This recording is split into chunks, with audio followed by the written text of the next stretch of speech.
दोबारा इस भव बंधन में आना ना पड़े। भगवान भी मान जाते हैं कि भाई भक्त कह रहा है तो मानना तो चाहिए। समय जब निकलता है, जीव बाहर आता है,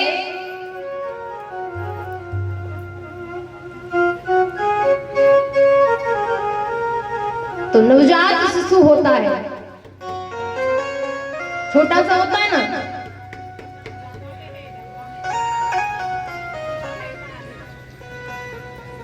भगवान ने कहा कि तुम भजन करो। जीव ने कहा परमात्मा अभी तो मैं बहुत छोटा हूं, कम से कम मेरा लालन पालन तो हो जाने दो, थोड़ा सा बड़ा तो हो जाने दो। परमात्मा ने कहा ठीक है, समय मांग रहे हो कोई बात नहीं, ठीक है थोड़ा समय हो जाने दो। थोड़ा सा बड़ा हुआ जीव, भगवान ने कहा कि अब जाकर के भजन करो।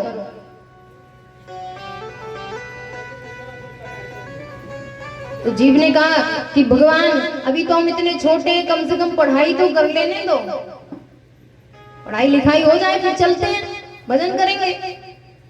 भगवान ने कहा ठीक है कोई बात नहीं, आप पढ़ाई लिखाई कर लो।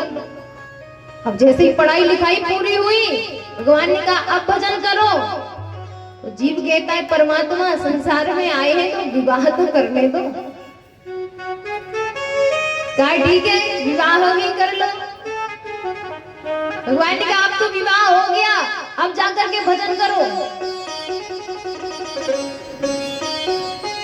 जीव ने कहा विवाह हुआ है तो परिवार कैसा होता है ये भी तो देखने दो, हमें बच्चे हो जाने दो। कहा ठीक है बच्चे हो जाते हैं। भगवान ने कहा चलो भजन करो। जीवात्मा कहती है परमात्मा अब जिम्मेदारी है, पिता हूं या माता हूं,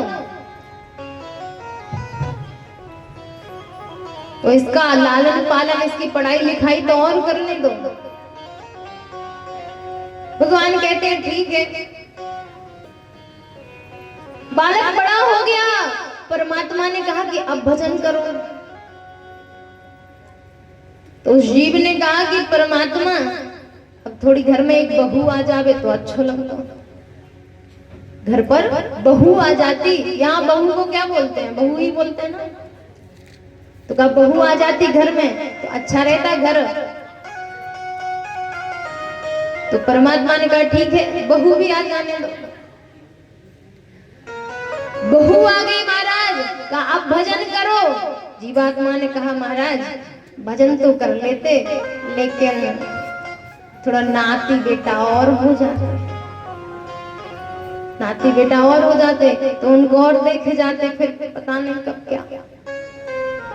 भगवान ने कहा ठीक है नाती बेटा देख लो। अब जब अंत समय आया, कहा अब भजन करेंगे, लेकिन बताओ जब बुढ़ापा आ जाता है क्या तब भजन होता है? अभी अगर 1 घंटे बिठा दिया जाए ना तो कमर में दर्द होने लगता है। फिर बुढ़ापे में भजन कर सकते हैं क्या? बुढ़ापे में तो हाथ दर्द, पैर दर्द, कमर दर्द, पीड़ा ही पीड़ा है। बुढ़ापा बना ही इसलिए है, बुढ़ापा बना ही पीड़ा के लिए है। कई बार चेतावनी मिलती है भजन करो भजन करो। जीव ने कहा अभी नहीं, थोड़े देर बाद, थोड़े दिनों बाद। ऐसा कर करके आज जीव वृद्धावस्था की अवधि में पड़ा है। अब कहता है मैं भजन करूं, लेकिन अब ये शरीर में इतनी सामर्थ्य नहीं कि बैठकर माला का जाप कर सकूं। अर्थात समझाने का मतलब क्या होता है कि भजन करने का भी एक समय होता है। जैसे तीर्थों का समय होता है, हम और आप कहते हैं बुढ़ापे में करेंगे। अब बुढ़ापा आ गया, आप 4 धाम जा पाओगे क्या? अब नहीं जा पाओगे ना, क्योंकि शरीर हमारा साथ नहीं दे सकता। तो उसी प्रकार भजन करना चाहिए यौवन अवस्था में।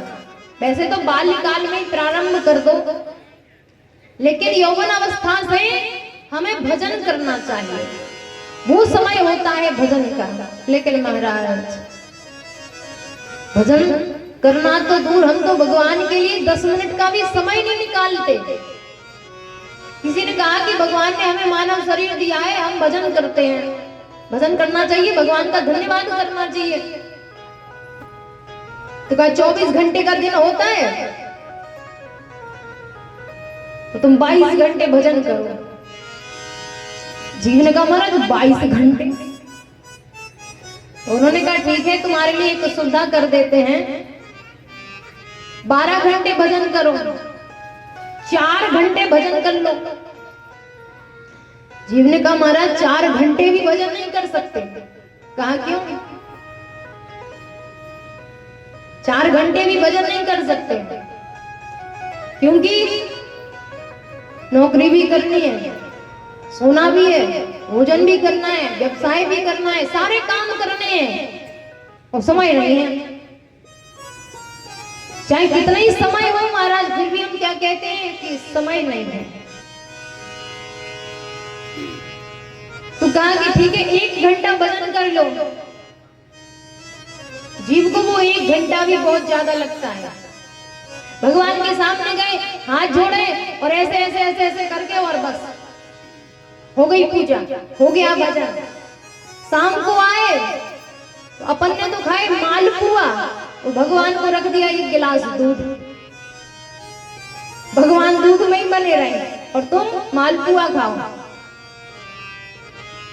भगवान को घर में रखने का तात्पर्य क्या होता है? हम और आप भगवान को घर में रखते हैं ना, तो पहले तो अंगूठे के आकार से बड़े ठाकुर जी घर पर रखना नहीं चाहिए, और अगर हम रखते भी हैं तो उनकी सेवा उस प्रकार होनी चाहिए जिस प्रकार मंदिर में रखे ठाकुर जी की सेवा होती है। नियम से उनकी आरती करो, नियम से उनको भोग लगाओ, नियम से उनका स्नान आदि करवाओ। जो नियम मंदिर में चलते हैं ना, वो नियम घर पर होना चाहिए, तब जाकर हम बड़े ठाकुर जी रख सकते हैं। लेकिन अब तो ट्रेंड चल गया महाराज, शौक शौक में लेकर आ गए बड़े ठाकुर जी, रील बनाई, फोटो खींची, वो रखे ठाकुर जी और बस मस्त। ये होने लगा आपको। वो साथ देती नहीं किसी का, वो साथ देती नहीं किसी का। क्या था किचन से लेकर आ जाना, मतलब 1 लाइन आरती की बोले और फिर किसी काम में व्यस्त, 1 लाइन आरती की बोले फिर कुछ बात करने लग जाए। मतलब क्या है? ये आरती करना तो नहीं है। क्या इसे हम आरती करना कहेंगे? भगवान की पूजा चाहे 10 मिनट करो, चाहे 5 मिनट करो, लेकिन उस पूजा में तन्मयता इतनी होनी चाहिए कि दूसरा कोई उस समय तुम्हें याद न आए। 10 घंटा मत बैठो, 2 मिनट की भी पूजा करो ना तो इतनी तन्मयता से करो कि और किसी को याद मत करो, और कोई काम ध्यान ना आवे, कुछ भी या स्मरण ना रहे, वो आपकी पूजा है, वो आपकी भक्ति है। महाराज माला लिए भगवान के सामने बैठे और दिमाग कहीं और है, तो वो जीव जीवन भर भगवान के सामने बैठा रहेगा, लेकिन उस पर भगवत कृपा कभी नहीं हो सकती।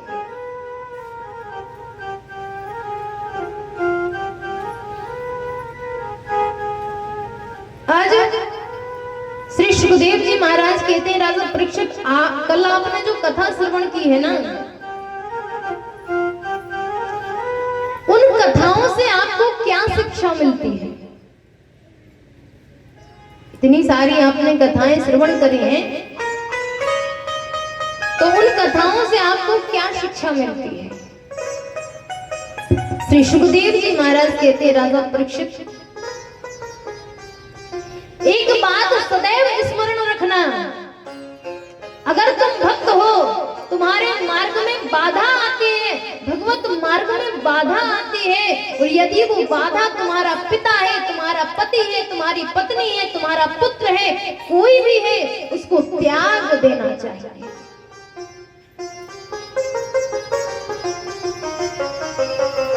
कोई भी तुम्हारे मार्ग में आता है, भक्ति के मार्ग में आता है, तो उसका त्याग कर देना चाहिए। वर्णन करते हुए श्री सुखदेव जी महाराज कहते हैं, बड़ा सुंदर वर्णन, कि तजो पिता प्रहलाद विभीषण बंधु भरत महितारी। तजो पिता प्रहलाद विभीषण बंधु, प्रहलाद जी ने अपने पिता का त्याग कर दिया क्योंकि वो भगवान के मार्ग में बाधा बन रहे थे। कल कथा में सुना था ना, प्रहलाद जी ने अपने पिता का त्याग कर दिया था। विभीषण बंधु भरत महितारी, विभीषण जी ने अपने भाई रावण का त्याग कर दिया था, छोड़कर आ गए थे उनको, जबकि राम जी शत्रु थे।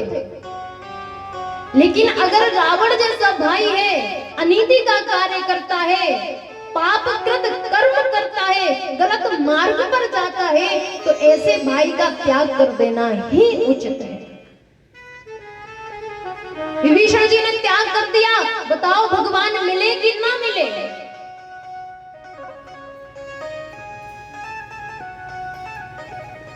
भरत जी ने अपनी माता का त्याग कर दिया। जो भी जीव हमें परमात्मा से विमुख रखता है, संसार में उसका और हमारा कभी कोई नाता हो ही नहीं सकता।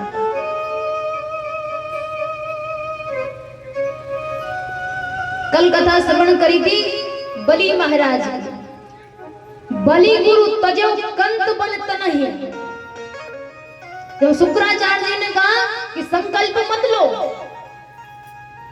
और ये भगवान नजर आते हैं, ऐसा लगता है कि देवताओं की कोई चाल है, कोई नीति है। राजा बलि ने कहा, भगवान अगर परमात्मा है तो भी मेरा उद्धार है, और यदि ब्राह्मण है तो मेरा नियम नहीं टूटेगा। तो शुक्राचार्य ने कहा कि देखो, अगर तुम संकल्प लोगे तो मैं चला जाऊंगा। राजा बलि ने उस समय शुक्राचार्य जी का त्याग कर दिया। बताओ भगवत कृपा हुई कि ना हुई? अर्थात हमारी भक्ति की मार्ग में जो भी कोई बाधा बनता है, चाहे वो कोई भी, उसका त्याग करना ही पद्धति है, नियम है। तो कल सुखदेव जी महाराज के सामने राजा परीक्षित हाथ जोड़कर कहते हैं, भगवान आपके मुख से हम जितनी कृपा प्राप्त कर पाए, क्योंकि शेष समय 3 दिन का और है। आज श्री सुखदेव जी महाराज राजा परीक्षित को सूर्यवंश का वर्णन करते हुए कहते हैं, अब देखो, अब हम राम जी की कथा में प्रवेश कर रहे हैं, और राम जी की कथा गंभीरता की कथा है, ध्यान से सुनने की कथा है। तो प्रवेश करने से पहले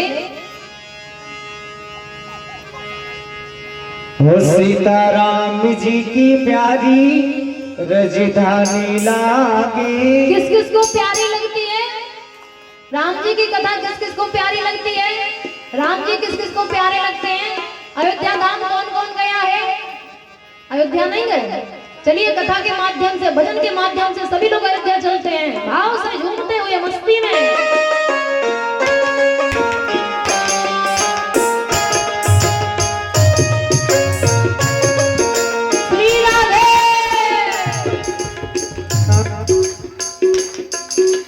रानी लागे महारानी लागे, गोरे मीठो सरयू जी को पानी लागे।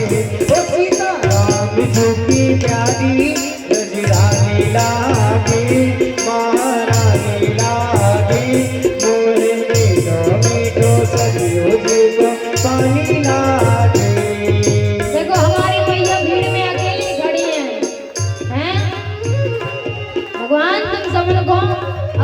रही है व्यासपीठ से।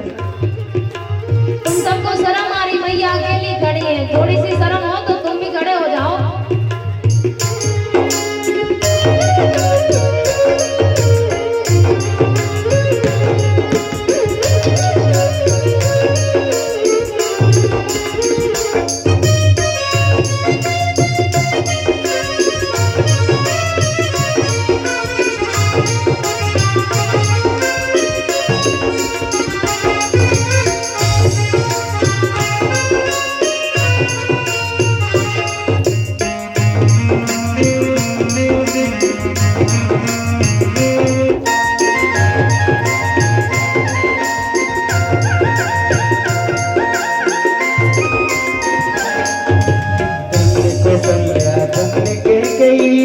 सुमित्रा मैया धन के गई, धन के गई, धन सुमित्रा मैया। धन्य भूप दशरथ के आंगन खेल जानो भैया। सीताराम जो की प्यारी रजरानी लागे, महारानी लागे। मोहे मीठो सरयू जी को पानी लागे। वो सीताराम जी की प्यारी रजरानी लागे, महारानी लागे। मोहे मीठो सरयू जी को पानी लागे।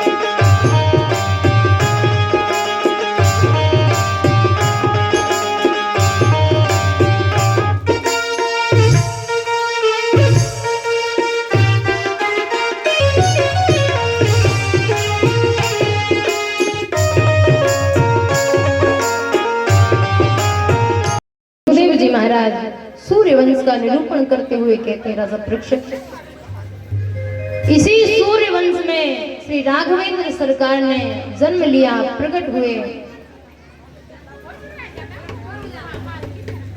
वर्णन करते हुए श्री सुखदेव जी महाराज कहते हैं, राजा परीक्षित, नारायण के पुत्र हैं ब्रह्मा, और ब्रह्मा के हैं मरीचि जी, और मरीचि के हैं सूर्य, और सूर्य के हैं विवस्वान।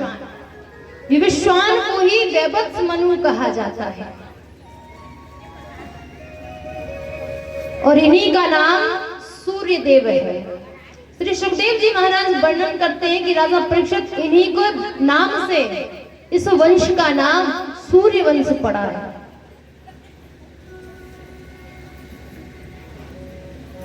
वैवत्स मनु की 6 संतानें थी। 7वीं ने जन्म लिया, 8वीं ने जन्म लिया, 9वीं ने जन्म लिया। 10वीं संतान के स्वरूप में महाराज सरयाती का जन्म हुआ। सरयाती का जन्म हुआ तो सरयाती के यहाँ एक परम सुंदरी कन्या ने जन्म लिया, जिनका नाम है सुकन्या। राजा एक बार अपनी सेना के साथ वन में विहार करने गए। चमन ऋषि जी तपस्या कर रहे थे। सारा शरीर उनका तपस्या में ऐसा लीन था कि शरीर पर दीमक लग गई थी। दीमक का मतलब समझते हैं? दीमक का मतलब समझते हैं? शरीर में दीमक लग गई थी। खाली जो नेत्र थे ना, उसमें से रोशनी आ रही थी, प्रकाश। और सुकन्या की बाल्य अवस्था महाराज खेलते खेलते गई, और कुश होती है ना, कुश को ले जाकर उनके नेत्रों में चुभो दिया। रक्त की धारा बहने लगी। महाराज सरयाती आए, क्षमा याचना की, अपनी पुत्री से कहा, सुकन्या, जिस जीव से पाप होता है उसी का प्रायश्चित लेते हैं परमात्मा। तुमसे पाप हुआ है, अब तुम्हारा विवाह चमन ऋषि के साथ होगा। सुकन्या ने अपना प्रायश्चित स्वीकार किया और चमन ऋषि के साथ विवाह किया। खूब सेवा करी, खूब सेवा करी। अंत में परिणाम स्वरूप अश्विनी कुमारों ने चमन ऋषि को पुनः की तरह ठीक कर दिया। सूर्यवंश में एक और प्रतापी राजा हुए जिनका नाम है नभग, नभग के नाभाग और नाभाग के अम्बरीश। अम्बरीश महाभागा। राम कथा श्रवण करी होगी तो अम्बरीश महाराज थे। 11 जानते हैं? 11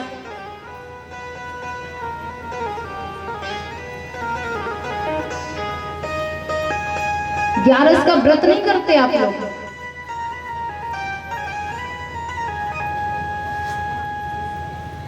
शास्त्र वर्णन करता है कि जो वैष्णव होते हैं, माने हम और आप जो वैष्णव हैं, उन्हें 11 का व्रत करना चाहिए। माह में 2 11 पड़ती हैं, 15 दिन बाद दूसरी 11 पड़ती है,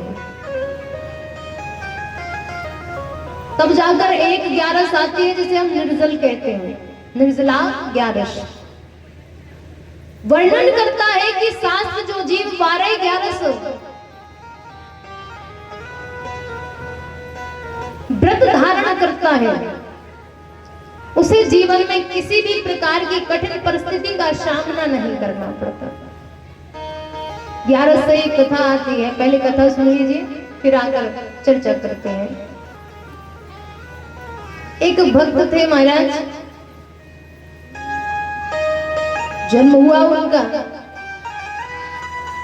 नियम क्या था कि वो बहुत अधिक खाते थे, बहुत अधिक, कितना इतना अधिक कि खाए। महात्मा जी से कहा कि प्रणाम करते हैं, तो उन्होंने कहा शिया राम, राम राम। तो उसने कहा, बहुत सरल व्यक्ति ने कहा कि भगवान हम आश्रम में रह लें। तो संत महात्मा ने कहा ठीक है, रह लो आश्रम में, कोई दिक्कत नहीं है, इतने शिष्य रहते हैं, तुम भी रहो। भक्त ने कहा कि भगवान यहाँ काम करना पड़ता है। तो महात्मा जी ने कहा कि जो मन में सेवा आए सो करो, आश्रम में झाड़ू लगाओ, पोछा लगाओ, बर्तन साफ करो, जो तुम्हें करना काम करो। कहा भगवान और भोजन कितनी बार मिलता है? महात्मा जी ने कहा कि भोजन तो 2-3 पाते होती हैं। पाते मतलब समझते हैं, जो लाइन में बैठकर भोजन करते हैं, कहा ऐसी 3 पाते होती हैं। भक्त ने कहा कि महात्मन हम तीनों पातों में बैठे रहे, भोजन करते रहे। तो महात्मा ने कहा ठीक है, भोजन करते रहो, बैठे रहो, कोई दिक्कत नहीं है। तो बड़ा प्रसन्न हो गया महाराज, ना करना ना कुछ, और ये 3 टाइम भोजन, 3 बार करो आराम से बैठकर, पेट भर के भोजन करो।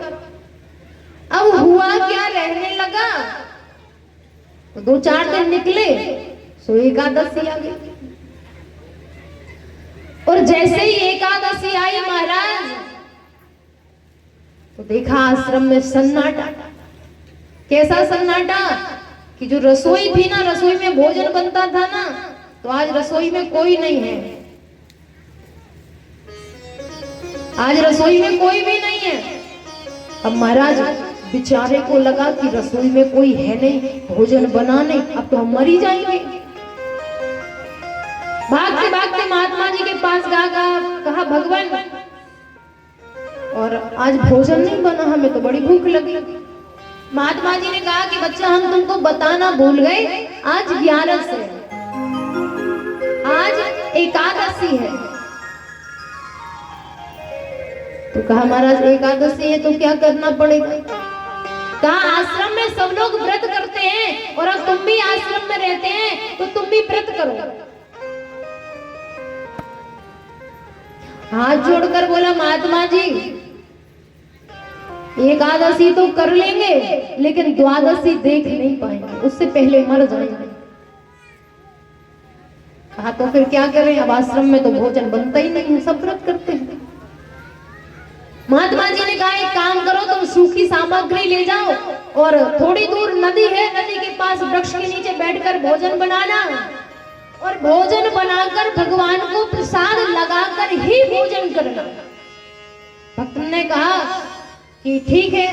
महात्मा जी ने कहा भोजन बना लोगे? भक्त ने कहा भूखा मरता क्या नहीं करता, नहीं भी बना पाएंगे तो बनाना पड़ेगा, भूखे से तो अच्छा है। सूखी सामग्री दी, बेचारा नदी के पास पहुंचा और नदी के पास पहुंचकर वृक्ष के नीचे उसने भोजन तैयार किया। अब पहली बार भोजन बनाया तो विलंब तो लग ही जाता है, तो देर से भोजन बना, पाने ही वाला था, इतने में याद आ गया कि गुरुजी ने कहा था कि पहले भगवान को भोग लगाना तब प्रसाद ग्रहण करना। तो जैसे ही याद आया, सरल वाणी से सरल भाव से कहने लगा। सभी लोग भाव से बोलिएगा।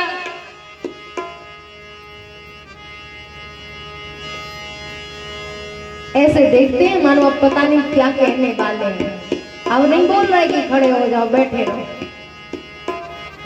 भाव से भक्त कहता है कि श्री राम आइयो, श्री राम आइयो, राजा राम आइयो, मेरे भोजन का भोग लगाइयो।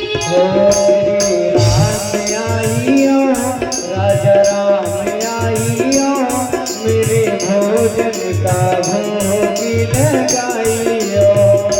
प्रभु राम आइयो, राजा राम आइयो, मेरे भोजन का भोग लगाइयो। अब महाराज बहुत ही प्रार्थना करी,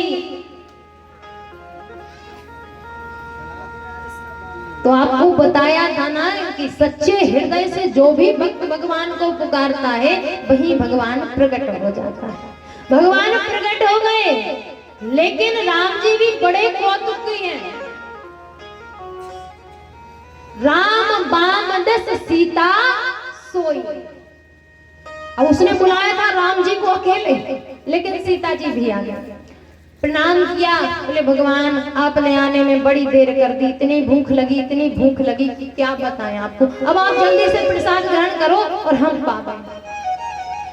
देखा बगल में एक स्त्री है, पूछा भगवान ये कौन है?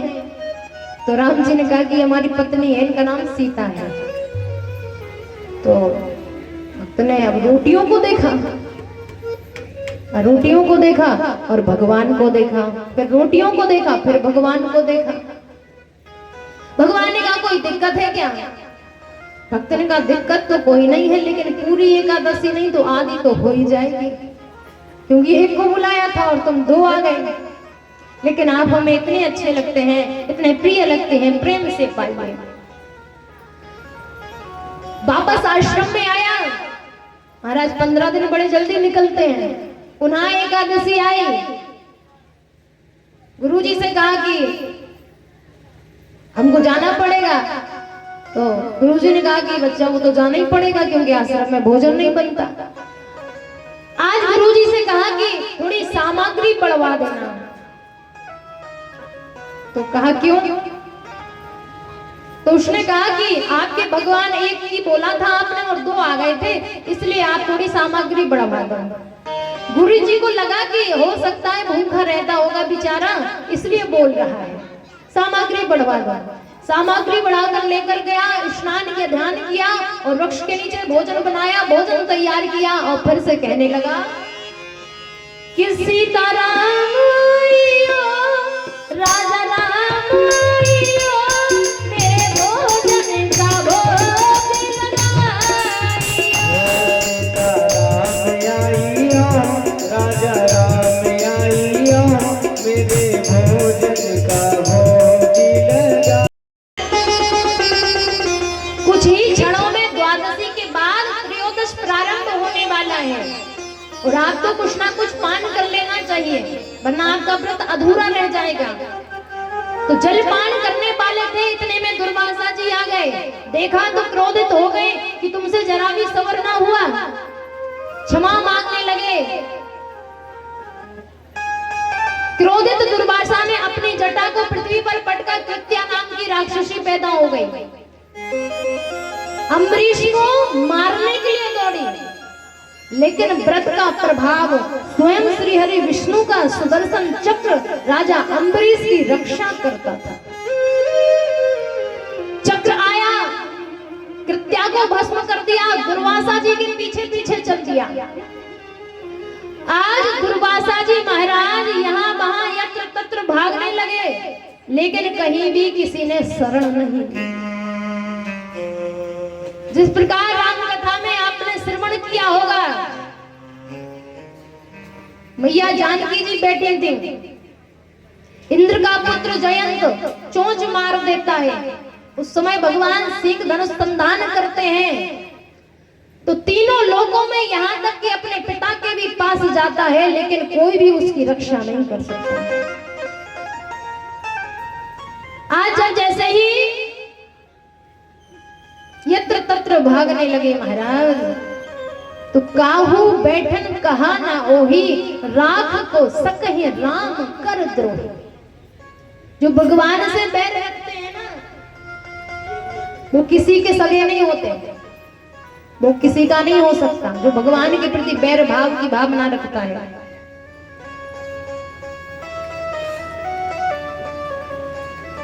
तो आज ब्रह्मा जी के पास गए, शंकर जी के पास गए, देवताओं के पास गए, किसका भगवान श्री हरि विष्णु का चक्र है, उनके पास जाओ। उनके पास जैसे ही पहुंचे महाराज, तो श्री हरि विष्णु ने कहा कि चक्र तो मेरा है, लेकिन इशारे से राजा अम्बरीश के चलता है। आज 1 वर्ष व्यतीत हो गया।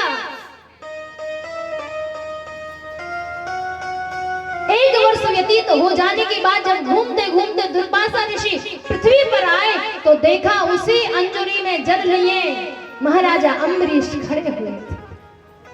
दुर्वासा जी चरणों में गिर गए। अम्बरीश ने कहा, भगवान ये क्या करते हो? दुर्वासा जी ने कहा, क्षमा करिए, गलती हो गई, भूल हो गई। आज अम्बरीश ने हाथ जोड़कर सुदर्शन चक्र से कहा कि परमात्मा, यदि मैंने हृदय भाव से भगवान श्री हरि नारायण का व्रत पूर्ण किया है, तो ये चक्र अभी इसी समय शांत हो जाए। शांत हो जाता है चक्र। श्री सुखदेव जी महाराज राजा परीक्षित को वर्णन करते हुए कहते हैं कि सूर्यवंश के प्रतापी राजाओं में परम यशस्वी राजा हुए, जिनका नाम है युवनाश्व। चंद्रवंश में बिना बिगड़े विवाह नहीं हुआ, तो सूर्यवंश में बिना यज्ञ के पुत्र नहीं हुआ। राजा युवनाश्व के कोई संतान नहीं थी। वशिष्ठ जी ने एक चरु बनाया, एक पेय पदार्थ बनाया। रात्रि का समय था, राजा को प्यास लगी, वही पेय पदार्थ पी गए। अब राजा गर्भ से हो गए महाराज। अति विचित्र रघुपति के माया। परमात्मा की कथा में कभी भी संकोच नहीं करना चाहिए, और ना ही कभी ये द्वेष रखना चाहिए, ना ही कभी तर्क करना चाहिए।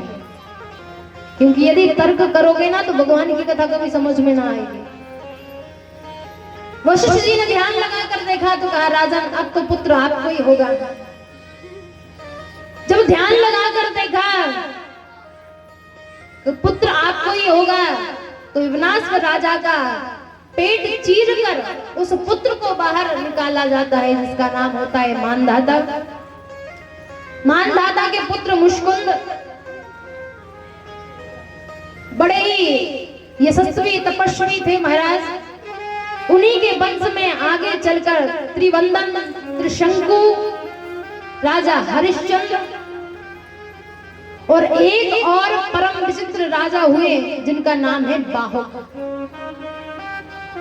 बाहुक की पत्नी का नाम है कालिंदी।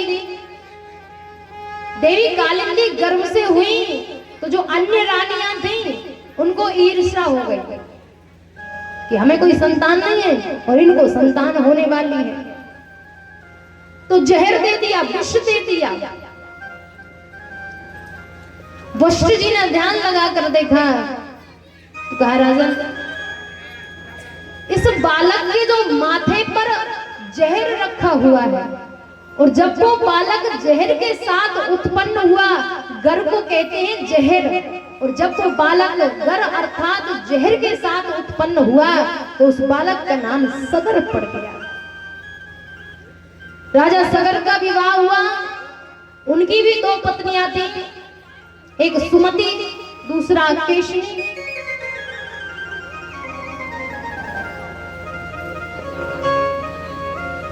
मैया सुमति ने एक मांस पिंड को जन्म दिया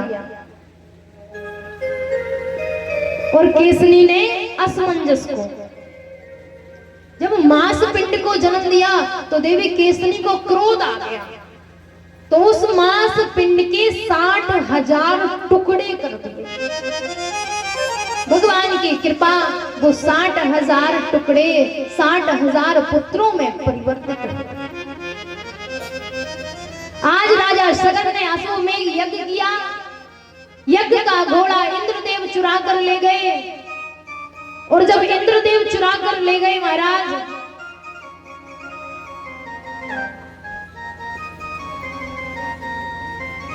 तो सगर के पुत्रों से कहा कि जाकर के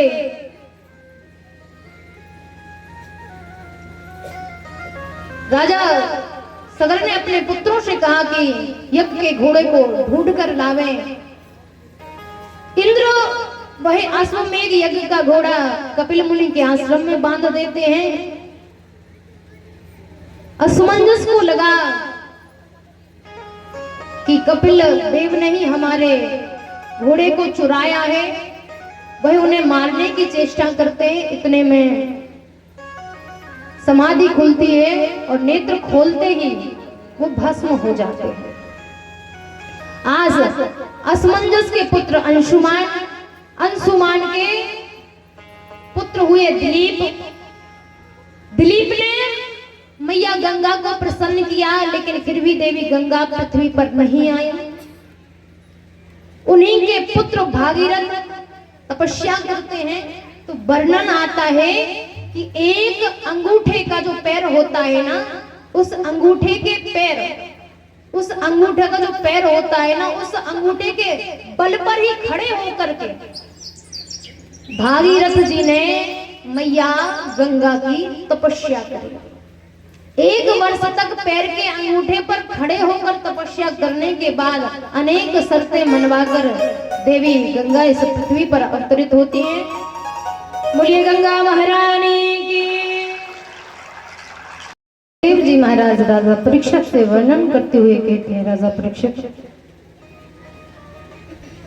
महापराक्रमी राजा भागीरथ के यहाँ एक संतान हुई, जिसका नाम है खटवानी। उनके पुत्र हुए दीर्घबाहु, दीर्घबाहु के पुत्र हुए रघु।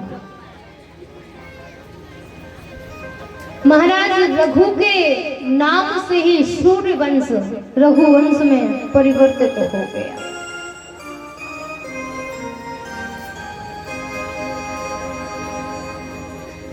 इसी वंश में राजा हुए आज, और अज के पुत्र हुए महाराजा दशरथ। 8 माह के थे राजा दशरथ, तब देव इंदुमती का निधन हो गया, अपनी देह का त्याग कर दिया। विचार कर लो, 8 माह के महाराजा दशरथ कैसे लालन पालन हुआ होगा।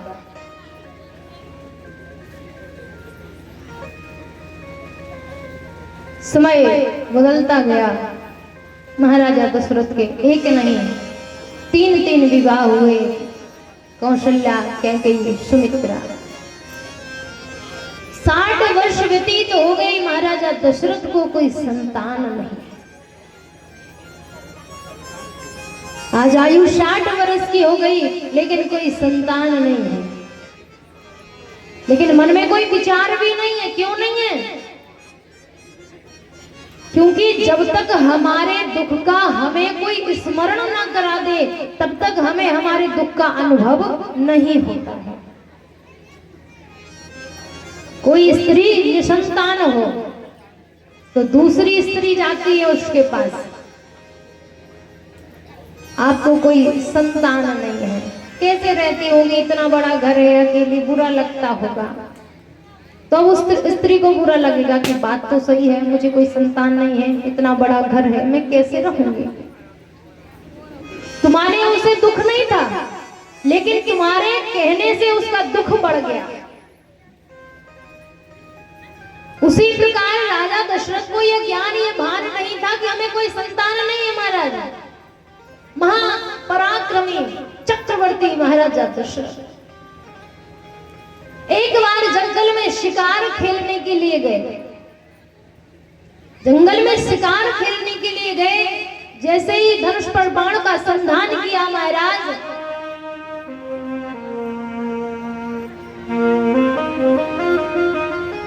तो सामने देखा एक गर्भस्थ हिरणी भाग रही थी। भागते भागते जाकर जलाशय में प्रवेश किया, उसकी प्रसव की पीड़ा बढ़ी, उसने बच्चे को जन्म दिया। आज महाराजा दशरथ से कहते हैं, राजा दशरथ तुम्हें कोई संतान नहीं है, इसलिए तुम्हें संतान के खोने का जो दुख होता है उसका अनुभव नहीं है। जाके तन्ना फटी पिवाई, सो का जाने पीर पर आई। अगर तुम्हारे सिर में दर्द हुआ नहीं होगा तो तुम उस दर्द का अनुभव थोड़ी कर सकते हो। तुम्हारे हाथ में कभी दर्द नहीं हुआ होगा तो तुम्हें अनुभव नहीं होगा कि वो दर्द क्या होता है, तो इसलिए तुम्हें अनुभव नहीं है। तो आज उस हिरणी की बात को सुनकर महाराजा दशरथ के मन में विचार आता है कि मुझे कोई संतान नहीं है। गोस्वामी तुलसीदास जी महाराज श्री रामचरितमानस में लिखते हैं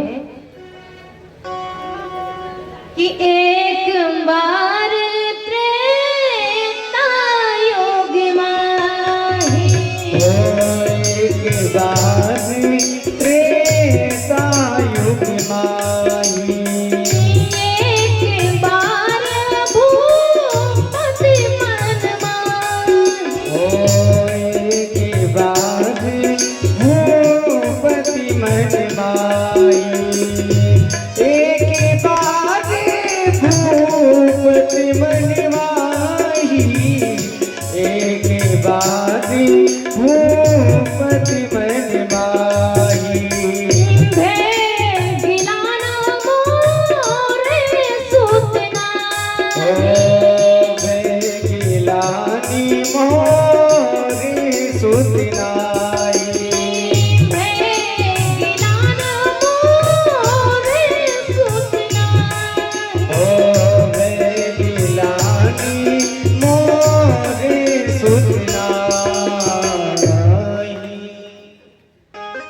उस समय महाराजा दशरथ को अपने हृदय में गिलानी हो गई। महाराज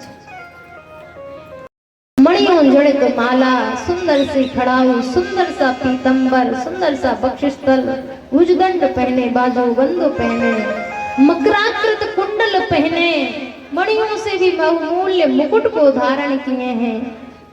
ओ महाराज, उनकी आवामयी कांति, घुंघराले लटें, बड़े बड़े नेत्र, सुंदर से कपोल, छोटे छोटे से होंठ महाराज, उसी पर थोड़ी छोटी छोटी मुस्कान। आज जैसे ही प्रकट हो गए तो भगवान ने मैया से कहा कि मैया हम प्रकट हो गए, चलो अब दरवाजा खोलो। मैया ने कहा कि आपकी सृष्टि में इतने